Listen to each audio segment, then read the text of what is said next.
fuga dalle corsie ma anche dalle aule universitarie. Non è più attrattiva per i giovani la professione dell'infermiere e la fotografia scattata dall'Ordine di Padova è chiara.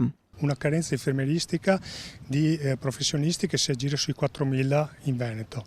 Una carenza di iscrizioni ai corsi di laurea che sono stati ammessi a bando circa 1.800 posti per infermieri e di questi 500 sono andati deserti. Nessuno sviluppo di carriera, uno dei problemi sul piatto, spiega Fabio Castellan. Inizia a lavorare in un inquadramento contrattuale e termina molto probabilmente nello stesso inquadramento.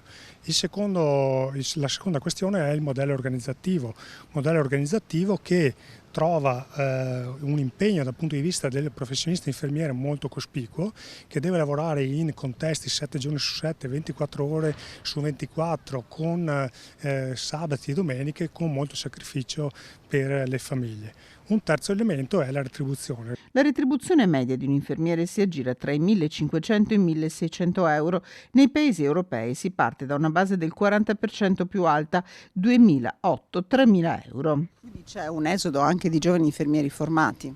Sì, molti infermieri formati, tra l'altro con competenze molto riconosciute nei paesi dove vanno, preferiscono andare a lavorare in paesi vicini a noi perché hanno una retribuzione migliore e un stile di vita anche che è migliore di conseguenza. Fare l'infermiere in Italia non è più molto attrattivo, neppure per gli stranieri. Se negli ultimi 2 decenni molti professionisti romeni che hanno scelto il nostro paese, adesso per un'esperienza all'estero si preferiscono stati come la Germania.